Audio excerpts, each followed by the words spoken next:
ሁኔታውን ግን ኡመይድን ለማስጠንቀቅ ተጠቀምኩበት። ስለሆነም ሰርጉ ምንም አይነት ሃይማኖታዊ ይዘት እንደማይኖረው፣ የጋብቻውም ቀን የክርስቲያኖች ዋና ጾም ከተፈታ በኋላ በሚያዝያ ወር እንደሚደረግ፣ አልባሳትም እኔና ሚዜዎቼ በምንመርጠው ቬሎና ከለር እንደሚሆን እርግጥ አርጌ አስጠነቀቅኩት። ይህንንም በራሱ መንገድና ተጽዕኖ እንደሚያደርግ የቤት ሥራ ሰጠው። አሊያ ግን ሰርግ፣ ጋብቻ የሚባል ነገር ህልም ነው፣ እኔ እንደሆነ ለምንም ነገር ግድ የለኝም ስል አስጠነቀቅኩት። እርሱም አይዞሽ ኤፊ፣ ይህ አያሳስብሽ፣ ሁሉ ነገር አንቺ በምትፈልጊውና እኛ በምንወስነው ይሆናል፣ ሙሽራ ክብር ነው ያለው ሁሉ ይፈጸምለታል ሲል ሳቀ። ሚዜዎቼን አብሮ አደጌን ሄለንን፣ ልዕልና የምትባል የሄለን ጓደኛንና እንደኔው ሂጃብና አባያ ላይ የምታምጥ ሰሚራ የምትባል የአባቴ ልጅ እህቴን አደረጉ። የተጠበቀው ሰርግ እጅግ በደመቀ ሁኔታ በካፒታል ሆቴል ተደረገ። አክራሪነን የሚሉ ሙስሊሞች ሳይቀሩ መጠጥ ቀማምሰው ይሆን በመድረኩ ሞቅታ ተስበው አንዳንዶቹ ሲወዛወዙ፣ ሌሎቹ ጭፈራውን ሲያስነኩት አመሹ። የኔ የጋብቻ ህልም በእንዲህ ያለ አስረሽምጪው ባይሆንም ተገፋፍቼ እዚህኛው ጽንፍ ላይ ወደኩ።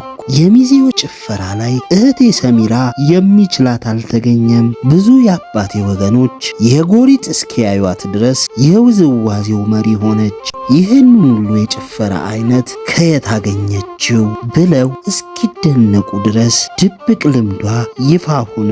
የሰርጉ ዕለት ሆነ ካለፈ በኋላ ጭፈራዋን ለሚያነሱባት ሁሉ እህቴ እኮ ነው ይገባታል፣ ማን መሰለቻቸው እያለች ትመልስ ነበር።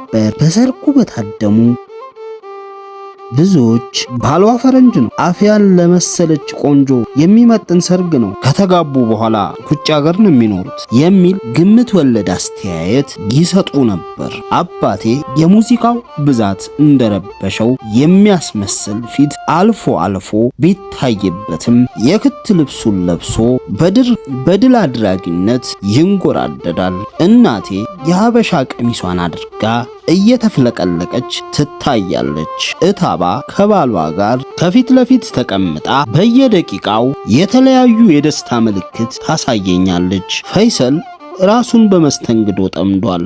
ሲዋከብ እንጂ ተረጋግቶ አይታይም። ሰዓዳ የአራተኛ ሚዜ የሚመስል ሚና ይዛ ከሶስቱ ሚዜዎች ቀጥላ መድረክ ላይ ተሰይማለች። ትንሹ ወንድሜ ሙኒር ሻማ ያዥ ስለሆነ በልዩ ልብስ አጊጦ ከሴት ሚዜዎች ወደ ወንድ ሚዜዎች እየተመላለሰ መድረኩን በልጅነት ስልጣን እንደ ልብ ተቆጣጥሮታል። የአባቴ ልጆች የሆኑ ወንድሞቼና እህቶቼ፣ ሌሎች ዘመዶችም በአጃቢነት ወግ በአዳራሹ የፊት መስመር ተገጥግጠዋል። ከእነሱ ቀጥሎ እማማ አጸደ፣ ልጃቸው አስቻለው፣ ጓደኛው ኤርሚያስና በጉርብትና ስም ከሰፈር የተጠሩ በርካታ ክርስቲያኖች አሉ። እማማ አጸደ ከጣራ በላይ የሚጮኸው የሙዚቃ ድምፅ እና ሁካታ ብዙም እንዳልተመቻቸው ያስታውቃሉ። ደርበብ ብለው እንደተቀመጡ ግንባራቸውን ቋጠር ፈታ ያደርጋሉ። አልፎ አልፎ ከሰዎች ጋር እያወሩ ፈገግ ይላሉ። ስሜታቸውን ለማጥናት ከትልቁ መድረክ ቁልቁል ደጋግሜ ወደ እርሳቸው ባይ ልብ ያሉትም አይመስልም። ይልቁኑ ወደ እርሳቸው ባተኮርኩ ቁጥር በዛው አንጻር ያሉ ዘመዶቼ ወደ እነሱ ያየው እየመሰላቸው የተለያየ ምልክት ይሰጡኛል። አስቻለውና ኤርሚያስ በደማቅ ፈገግታ ታጅበው እጃቸውን ሲያውለበልቡልኝ በታመምኩ ጊዜ ያሳዩኝን አለው ባይነት አስታውሼ በመከራና በደስታ የማይለወጥ ወዳጅነት እንዴት ያለ ወዳጅነት ነው ስል ለአፍታ አሰብኩ። ከመድረክ ሆኜ ወደ ታች ስመለከት ያለው ትዕይንት የማረሳው ስዕል በውስጤ ፈጥሮብኝ አለፈ። በዚያው ድምቀት የኬክ ቆረሳ፣ እርሱን ተከትሎ የሚመጣው ጭፈራና የምስጋና ካርድ እደላው ተካሄደ። ወደ በኋላ ላይ ከፍተኛ ድካም ስለተሰማኝ የሥነ ሥርዓቱን መጠናቀቅ እስክመኝ ደረስ። ብመኝም ባልመኝም ተፈጥሯዊ የጊዜ ዑደት በራሱ የማይገሰስ ሕግ መሄዱ ስለማይቀር የሰርጉ ፍጻሜ ሆነ።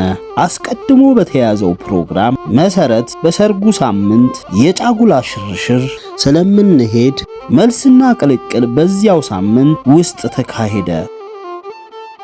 የገዛ ህልሜ ይሁን የእግዚአብሔር ፍቃድ ባላውቅም ከአባቴ ጥብቅ ቁጥጥርና ተጽዕኖ ወደ ባል ቁጥጥር ተዘዋወርኩ። አሁን ያገባው ሴት ስለሆን ከልጅነት የተሻለ ሙሉነትና ኃላፊነት ያለኝ ሰው ነኝ።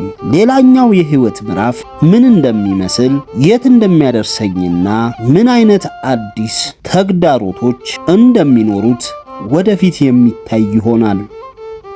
ኬብሮን አውደ መጽሐፍት ምልሰት ደራሲ ማራማዊት ገብሩ። ምልሰት ቢያነቡት ያተርፉበታል። ኬብሮን አውደ መጽሐፍት እነዚህንና ሌሎችን አስተማሪ መንፈሳዊ መጽሐፍቶችን ጥቆማ ለማግኘት ሰብስክራይብ፣ ላይክ፣ ሼር በማድረግ ቤተሰብ ይሁኑን።